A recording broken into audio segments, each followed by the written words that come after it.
Este mapa se van a guiar sobre las diferencias entre los mitos del mito que vamos a ir viendo. ¿Sí? Así que eso queda pendiente entonces para la siguiente clase práctica. Les estoy avisando por tiempo. Ahora, si nos vamos al tema que nos corresponde, que sería ascariasis. ¿Asca o ascariasis? Ascariasis. Me he equivocado al escribir.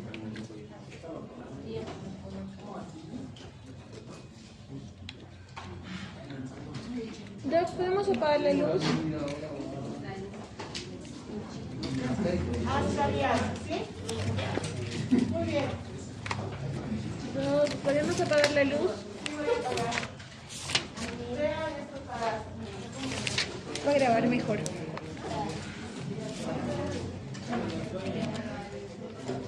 Sí. Este ya es tema de segundo parcial. Vamos a ver. Aquí para empezar. Ascariasis invasiva. Caso humano. Niño de 2 años. Imagínense la cantidad de parásitos que podría retirar este niño. ¿Cuál creen que pueda llegar a ser la complicación de tener tantos parásitos? Que se vaya. ¿Es la causa? La consecuencia La es la consecuencia. complicación. Que se vaya a otro lado. Que se vaya al cerebro. Puede haber obstrucción gástrica. Pueden llegar a otras partes, pero su principal ubicación son los intestinos. Ulceración. Obstrucción. Vean ustedes, tremenda cantidad de parásitos en algún momento con el tránsito intestinal, el paso de los alimentos se juntan y se hace nudo bio que obstruye. Ahora, si estos parásitos se diseminan a otras partes del cuerpo, dependiendo del tamaño de la luz del lugar donde vayan a instalarse, también pueden presentar otro tipo de complicaciones. Este es un mapa, no se nota bien porque es bastante extenso, de la clasificación de los parásitos, termitos, helmintos. Es más o menos así lo que tienen que hacer. Lógicamente ustedes van a hacer algo más bonito, donde van a clasificar según su forma, según su división. Ya van a ir ustedes preparando, sorpréndanme. Muy bien, cuando hablamos de ascariasis, estamos hablando de estos parásitos que son visibles. Muchas veces son expulsados a la hora de la defecación y son fáciles de visualizar. Normalmente las personas miran lo que hacen para poder observar si hay sangre, si ver el color, porque automáticamente nosotros analizamos el color, la forma y consistencia de nuestras heces para saber qué patología podríamos estar cursando. ¿Sí? Estos parásitos van a ser redondos y simétricos. Dentro de la clasificación que ustedes van a hacer, van a poder encontrar que existen aquellos que también son aplanados, segmentados, largos, cortos. Y eso va a variar. Pero ahora, simplemente centrándonos en ascariasis, vemos que son redondos, simétricos, van a tener un sistema digestivo completo.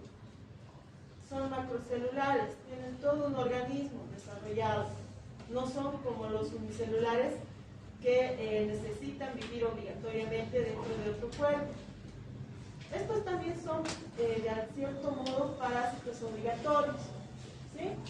Van a tener un aparato reproductor muy desarrollado y están separados por sexos. Tiene que haber una hembra y un macho para que puedan procrear. Tienen un pseudocele delimitado por la pared. Esto quiere decir que van a tener una cutícula en la que le va a dar la resistencia para vivir en la humedad y que no se pudren. Ustedes saben que si no tienen esa resistencia a la humedad, cualquier organismo se dematiza, se empieza a necrotizar o morir. Tienen una hipodermis por debajo de esa cutícula. Además tienen una capa muscular que es la que le va a permitir moverse, porque al no tener extremidades con las cuales se desplaza, tienen que hacer movimientos circulares o en cambio de arrastre, ¿verdad? Se van a reproducir por medio de huevos. Vamos a analizar qué características especiales tienen estos huevos. Y están dentro de la clasificación de geolimpiasis, donde también vamos a poder encontrar a sus congéneres o similares, parecidos en cierto modo, con pequeñas diferencias en cuanto a forma, color o tamaño. Y entre ellas están las ascariasis, tricocéfalos, uncinariasis y estrongiloideasis. Las ascariasis o ascaris lumbricoides, que sería el nombre correcto de este parásito. Lumbricoides porque tienen una forma de lombrices, ¿sí? Tienen un tamaño, la hembra adulta, de 20 a 30 centímetros. Imagínense el tamaño, es bastante largo, ¿verdad? Y de 3 a 6 milímetros de diámetro, entonces son bastante perceptibles. Cuando una persona los elimina, son bastante visibles. El macho adulto es más pequeño, porque al no ser el que tenga los huevos, no requiere tener un cuerpo muy largo. Mide de 15 a 20 centímetros de longitud y de 2 a 4 milímetros de diámetro. Tienen un color rosado o blanco, amarilloso. Si regresamos a la primera imagen, normalmente tienen este aspecto así amarillento o en cambio rosado como las lombrices. En su extremo posterior, la hembra tiene una forma recta, en cambio el macho tiene una forma curva. ¿Ven? Recta, curva. Y tienen un sistema nervioso muy rudimentario. Este ascaris, como hemos dicho, se caracteriza por ser cilíndrico. No se los puede confundir fácilmente, por ejemplo, con una lombriz, porque el tamaño es diferente, la consistencia es diferente. Estos son más duros y más grandes. Tienen 3 fases principales: el huevo, la fase larvaria, que sería esta, en la que va eclosionando el huevo, y después tenemos la fase adulta. Habíamos dicho que tiene hembra y macho, que le da la denominación de dioico, y se va a presentar más que todo un sistema urinario, nervioso, digestivo y reproductor. Habíamos hablado ya de las diferencias de los tamaños, y uno es más grande, y pueden liberar hasta 2.000 huevos diarios. Eso quiere decir que liberan alrededor de 27 millones a lo largo de toda su vida. Los huevos van a presentar 2 características principales. Están los fecundados y no fecundados. Estos huevos pueden medir entre 50 a 65 micras de largo y de 45 a 50 micras de ancho, lo que les da una característica ovoide, no son circunferenciales. Estos huevos, los fecundados, son ovoides y tienen una cápsula gruesa. Tienen una cápsula más gruesa que la no fecundada, ¿sí? Y además es transparente y llegan a adquirir un tono marrón, pero en realidad se cree que ese tono marrón lo adquieren por nuestro tracto digestivo, absorbiendo los tintes de la bilis. ¿Sí? Porque después, si no estuvieran dentro del intestino, serían transparentes. El no fecundado es más largo y más estrecho, y como ustedes pueden ver, tiene un aspecto de estar vacío, por eso es que es no fecundado. Y el fecundado va a tener como la larva, en realidad, dentro de este quiste, de este huevo. El aparato digestivo tiene una boca por donde se va a alimentar, y el aparato digestivo va a transcurrir a lo largo de todo su cuerpo huevo para tener un orificio anal. Si nosotros lo observamos, es bastante simple su estructura, porque simplemente va a tener ovarios, va a tener unas prolongaciones, unas masas que funcionan a manera de riñones y su tracto digestivo.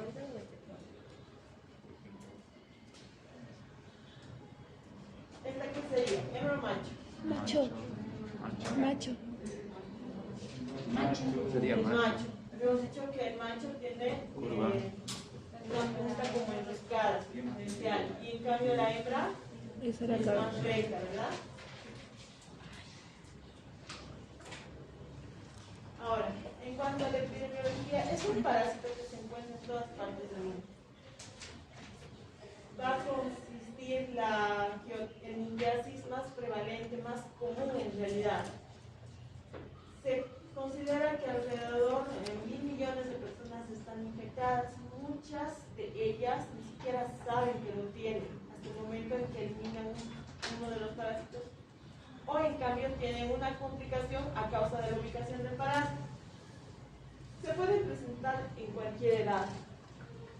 También se puede dar en animales, y por este medio podría ser incluso uno de los medios de contagio. No hay predisposición en cuanto a edades, en cuanto al sistema inmunológico, simplemente quien se tragó un huevo se infectó. Es más frecuente en áreas tropicales, porque para la evolución de su huevo, para convertirse en un huevo maduro, requiere de un clima cálido y además húmedo. Existen ciertos factores predisponentes para adquirir. No es normal que todos lo tengan, más si tienen buenos hábitos alimenticios. Una de ellas serían las malas condiciones socioeconómicas, donde las personas tienen deficiente higiene, viven hacinados, el empleo de heces humanas como fertilizantes, y de ahí es que deriva una de las contaminaciones. Las personas comen alimentos crudos, como las verduras en las ensaladas, y si estas no están bien desinfectadas, pueden ser un medio de transmisión.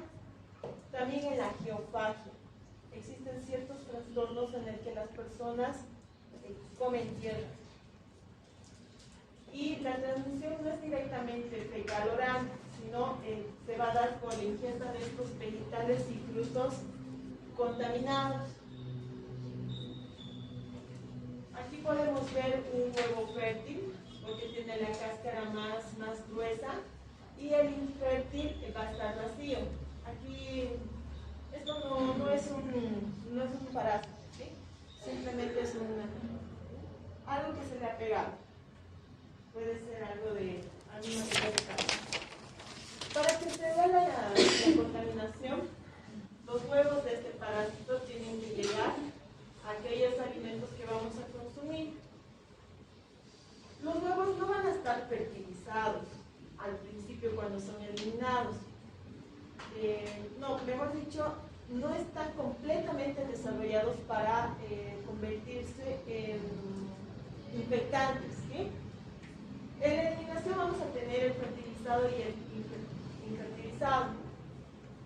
Este fertilizado es el que va a seguir el camino una vez que las personas coman alimentos contaminados, y en este proceso, en el tiempo que va a estar en el medio ambiente, va a ir madurando. Vean ustedes, de tener un núcleo va a empezar su división hasta formar una larva. Este huevo con larva va a ser el que al ingerirse va a eclosionar a nivel de los intestinos. En cambio, si nos tomamos este huevo no fertilizado, no nos va a producir nada. Para esto,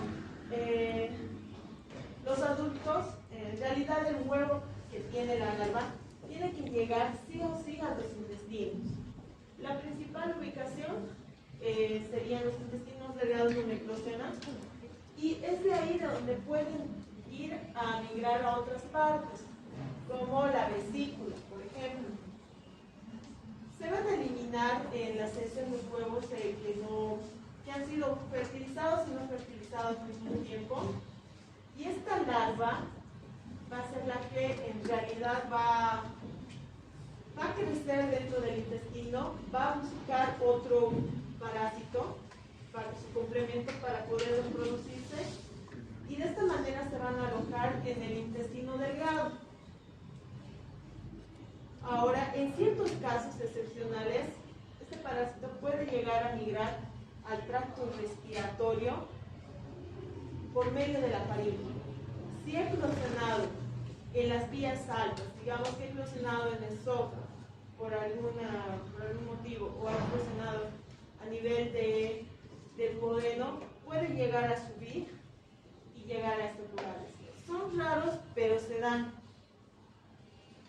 Las manifestaciones clínicas van a ser más que todo dependiendo de la intensidad de la infección y de los órganos afectados. Como habíamos visto en la primera imagen, a mayor cantidad de estos parásitos, mayores complicaciones. Y si llegan a pulmones o llegan a vesícula, las manifestaciones van a ser más tempranas debido a aquellas patologías que puedan producir. Por ejemplo, si se localizan en vesícula, ¿qué problemas creen que puede traer? La inflamación de la vesícula. Una colelitiasis, pero no por los litos en realidad, pero va a simular una patología litiásica, porque va a obstruir esa luz tan pequeña de la vesícula, y como consecuencia se va a acumular la bilis adentro, la persona va a tener todos los síntomas que tuviera si estuviera con una colelitiasis, ¿verdad? Si llega a pulmones, ¿cuál creen que sea la complicación?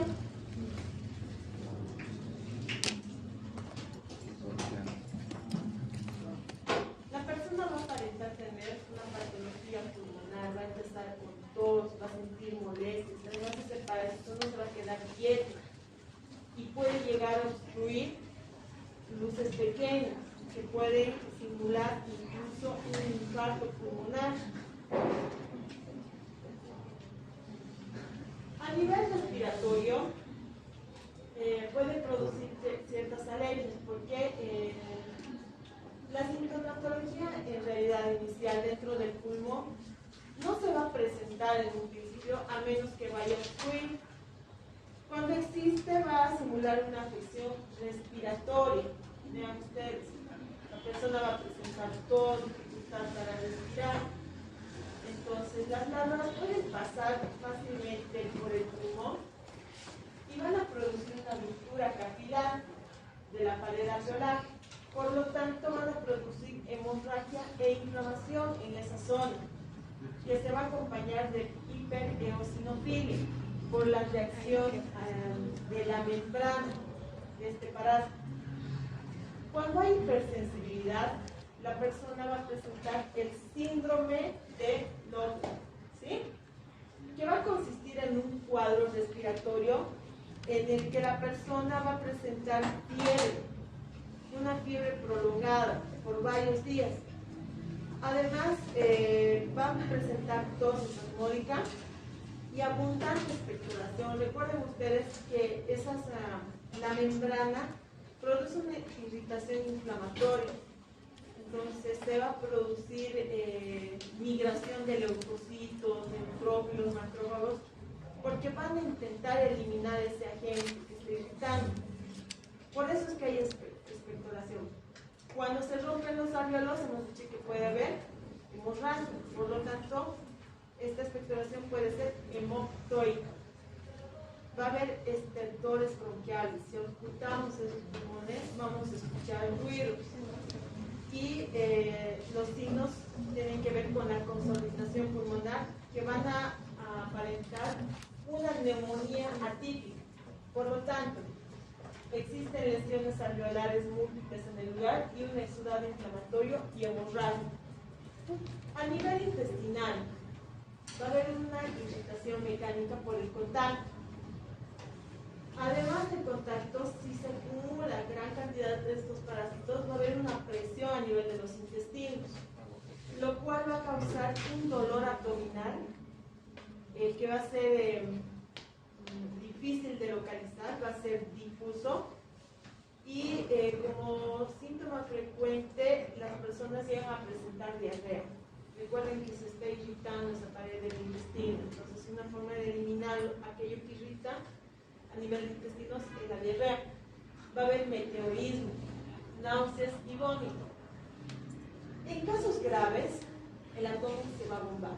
Por eso es que ustedes cuando vean estos niños desnutridos y como aquellos pequeños que se encuentran en el África o en lugares así donde hay extrema pobreza, se ven con el abdomen bastante abultado. El 72% de las complicaciones se va a dar por una obstrucción intestinal. Si tienen un solo parásito, afortunado, porque no va a encontrar un parásito con quien procrearse. Pero si tragaron por algún accidente varios huevos y en esto se eclosionan una hembra y un macho, han visto ustedes que la producción de huevos es masiva, entonces por lo tanto la producción de mayor cantidad de parásitos va a ser intensa. Por eso es que se llegan a extraer tremenda cantidad de parásitos. En algunos casos se pueden expulsar estos parásitos a través de los vómitos y de las heces. Y es ahí donde se los puede ver. Es difícil que una persona diga, sí, a mí me ha pasado y he botado, sienten vergüenza. Pero cuando eliminan este tipo de parásitos, muchas personas suelen hacerse tratamientos caseros. Por eso es que al principio de clase yo les he preguntado, ¿qué tratamientos conocen ustedes? Y se acuerdan que me hablaron de tomar leche con ajo, semillas de calabaza, y es por este motivo. Incluso hay gente que consume semillas de papaya, porque al marcarlas y al derrutirlas tienen un veneno a nivel central de las semillas que logran eliminar algunos parásitos, pero no todos por completo. Entonces, ¿qué sería lo adecuado? Ir a un médico para que haga un tratamiento, porque si no se hace el tratamiento, la complicación puede ser grave. Una obstrucción intensa puede necrotizar el intestino y la solución a esa patología sería simplemente resección de este intestino. Está totalmente dañado, edematizado, extendido, sus paredes están rompiendo. Hay casos donde se han roto las paredes del intestino, con hemorragia, peritonitis, salida de los mismos parásitos al peritoneo, imagínense. ¿Me decías, Renata? Entonces, la oclusión es cuando la hembra encuentra con el macho y tiene una relación así. Exacto, como son sexuados, estos parásitos sí o sí requieren del sexo opuesto para multiplicar. Por eso, afortunados aquellos que tienen un solo parásito. Va a vivir soltero toda su vida y sin complicaciones.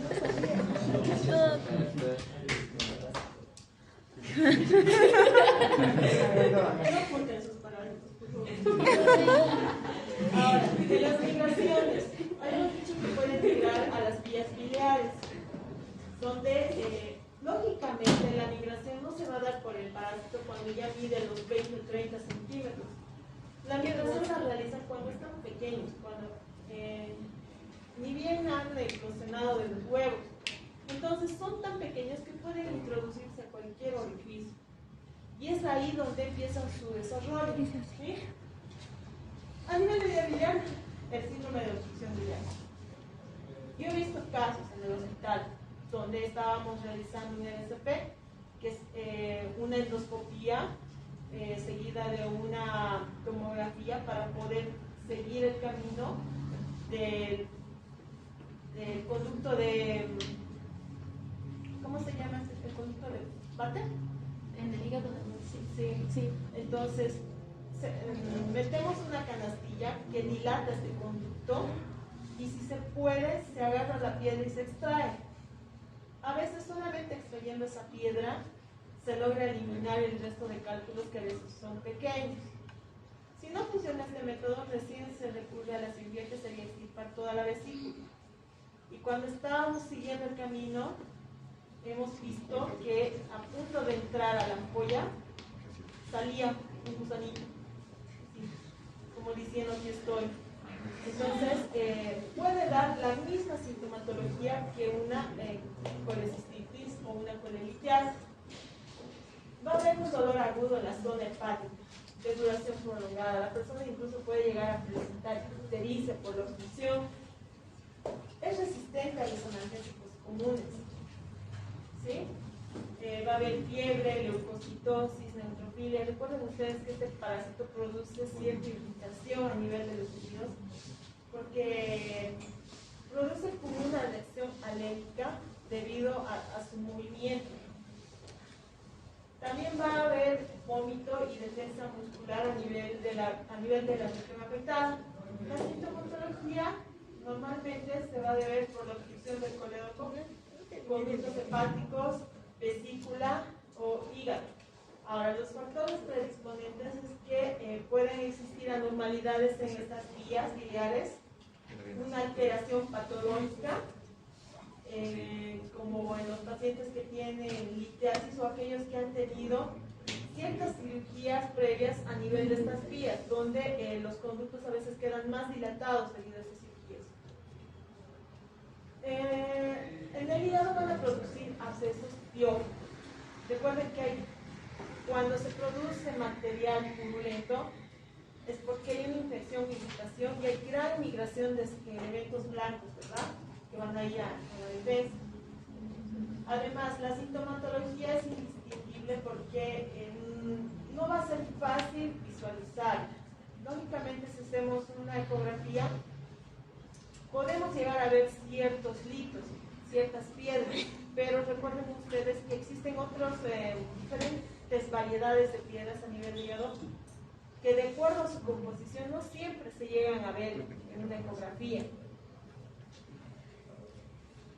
Va a haber fiebre, dolor en la zona hepática, malestar general, abombamiento de la pared, leucocitosis, eritrosedimentación aumentada.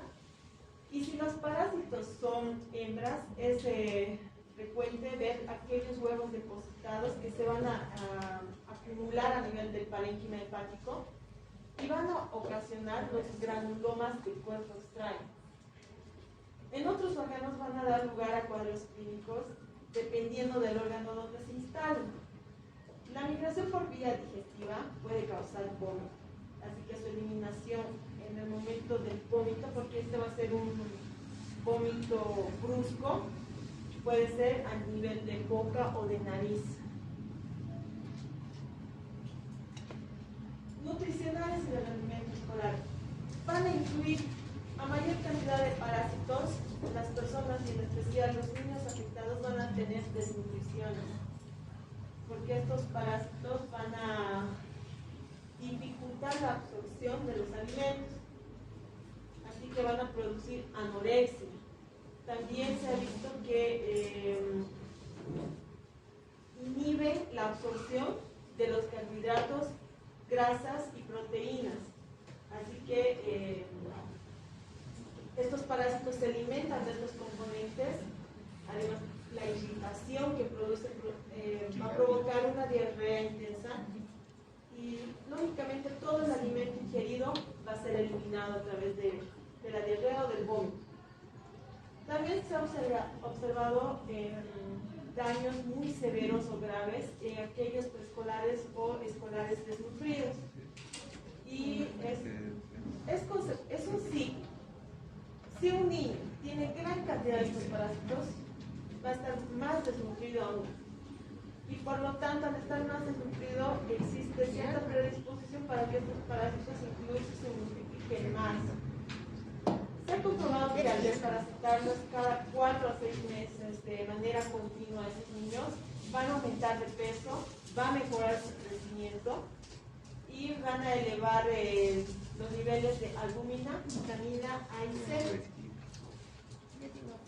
Ahora, el diagnóstico se va a realizar a través del examen microscópico de extensiones de heces, donde tenemos que buscar los huevos. Una infección leve nos va a mostrar menos de 5.000. medianas entre 5.000 y 50.000. En cambio, las intensas son mayores, son mayores a 50.000. Cuando hay solo machos o hembras inmaduras, el diagnóstico se dificulta porque no va a haber huevo. Entonces, ¿cómo podríamos determinar si esa desnutrición, esos problemas intestinales se deben a estos parásitos? Un parásito o dos parásitos, sean dos machos o dos hembras, no se van a multiplicar, entonces no van a traer grandes complicaciones, van a vivir dentro del intestino. Por lo tanto, la complicación se va a dar cuando existen hembra y macho. Identificar a los parásitos adultos se lo podría hacer, pero directamente haciendo una endoscopía o lectosigmoidoscopía. No hay otra forma. Porque incluso en una ecografía no se los puede visualizar. Tal vez en alguna tomografía podría llegar a verlo, pero al ser tan delgados, pueden incluso confundirse con las líneas de las asas intestinales y no van a ser tan visibles. El tratamiento. Para esto vamos a utilizar desmindazol. Van a inhibir la utilización de la glucosa por parte de los cellulositos, lo cual va a llevar a la disminución del glucógeno. Y si disminuye el glucógeno, también va a disminuir el ATP. Por lo tanto, al no tener glucógeno ni ATP, los parásitos van a morir por agotamiento de fuente energética. Estos benzimidinazoles son de amplio espectro. Pueden actuar incluso contra otro tipo de parásitos que puedan estar habitando. Recuerden ustedes que es bastante común en los lugares de clima cálido que las personas no solo tengan un parásito, pueden tener 2 o 3 parásitos conviviendo. Entran en la categoría C durante el embarazo, porque se ha concluido que los beneficios obtenidos en embarazadas sobrepasan los riesgos. Pueden haber ciertos malestares, pero es un mal necesario, ¿sí? Y no están, no son contraindicados a los niños menores de 2 años, o sea que se les puede dar dosificando según el peso. Entre estos desmindazol vamos a tener el albendazol, mebendazol y flubendazol. Los más comunes, los que siempre escuchamos, es albendazol y mebendazol. En el albendazol vamos a dar 15 miligramos por kilogramos en dosis única, ¿sí?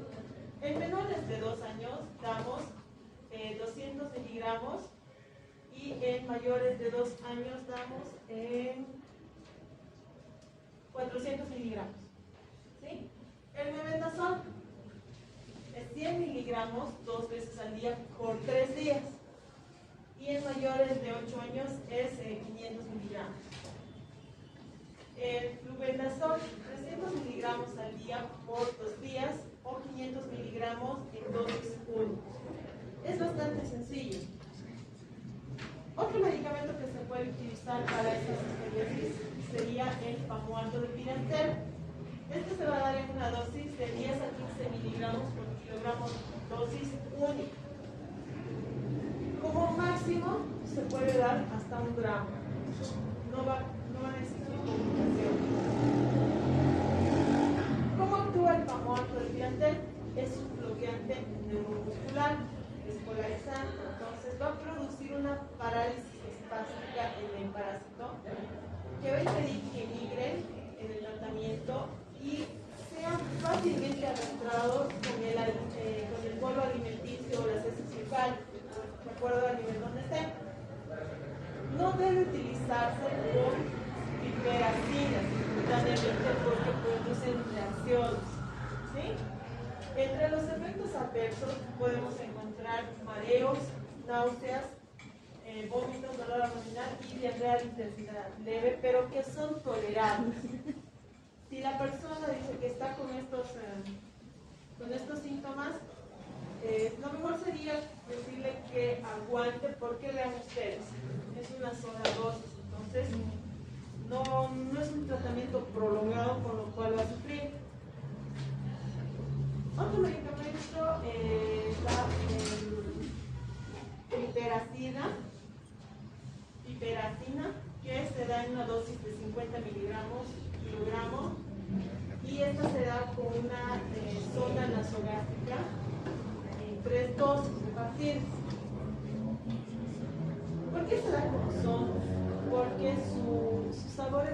sumamente desagradable y no se puede camuflar, ¿sí?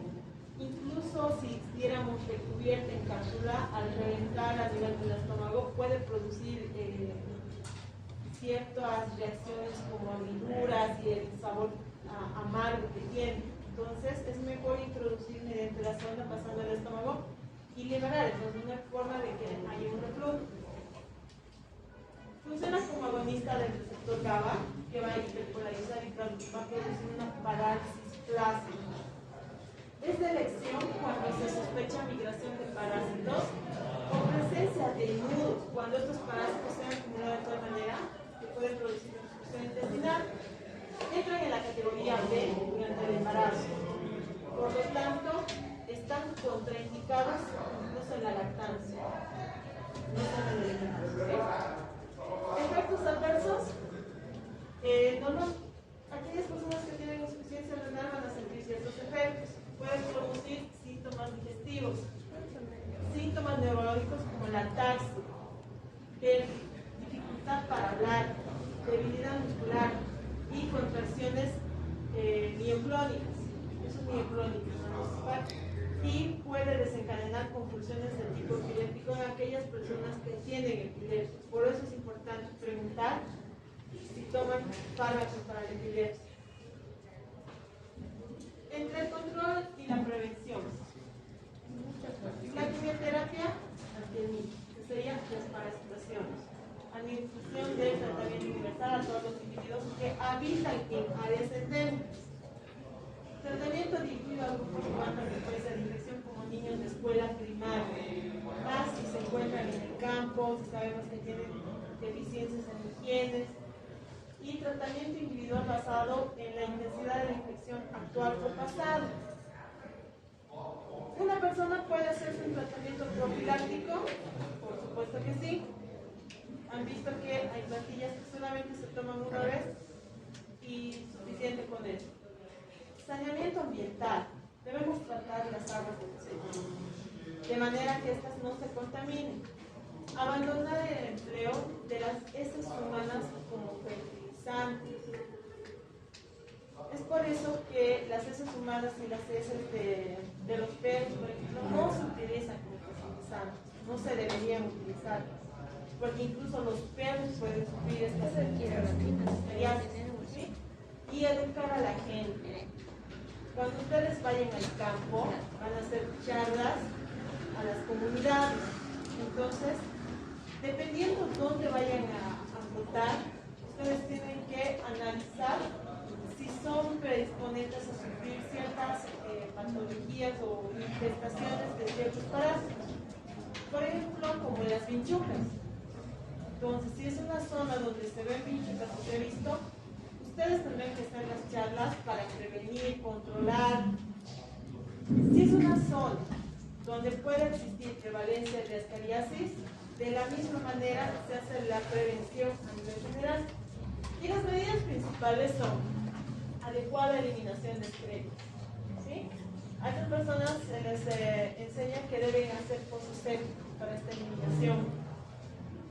Utilización de agua potable o, en cambio, el agua que recolecten de ríos o vertientes tienen que ser hervidas. Lavado de verduras y alimentos y control de artrópodos y otros vectores mecánicos que pudieran traer estos huevos. Y buena higiene personal.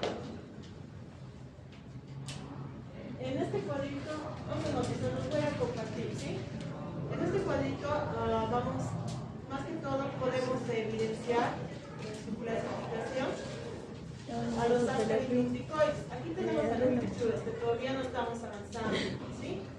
Y en estos ascaris-gluticoides habíamos hablado, es un resumen este cuadro, de los huevos fértiles e infértiles que van a pasar al medio ambiente donde van a terminar su maduración en una fase larval. La fase infectante es el huevo larvado o embrionado. Si este huevo que está eliminado recién todavía no ha producido la larva, no va a producir infección en el humano. El diagnóstico es observar los huevos en las heces o, de otra forma, ver el gusano que se haya expulsado por el vómito o por las heces. Manifestaciones clínicas: dolores abdominales, diarreas, meteorismo, náuseas, vómitos. Pueden causar obstrucción en las válvulas ileocencales, obstrucciones biliares, perforaciones intestinales. Recuerden que a mayor cantidad se puede romper el intestino. Pueden migrar hacia el pulmón, hacia la nariz, hacia la boca, en el vómito. Incluso pueden producir apendicitis. ¿Sí? Y a nivel respiratorio, todos los problemas que son compatibles con aquellas enfermedades pulmonares, incluso con la formación de granulomas que se pueden dar a nivel de pulmones y en especial en hígado, como habíamos visto. Métodos para el diagnóstico: muestra de heces fecales con la etapa parasitaria, donde tenemos que observar o el parásito o los huevos. Y si tenemos sospechas y no encontramos un parásito o los huevos, podemos hacer un tratamiento profiláctico. Prevención, mecanismo de transmisión es a través de la tierra. Aquí no funciona el mecanismo en el que, ¿cómo les digo?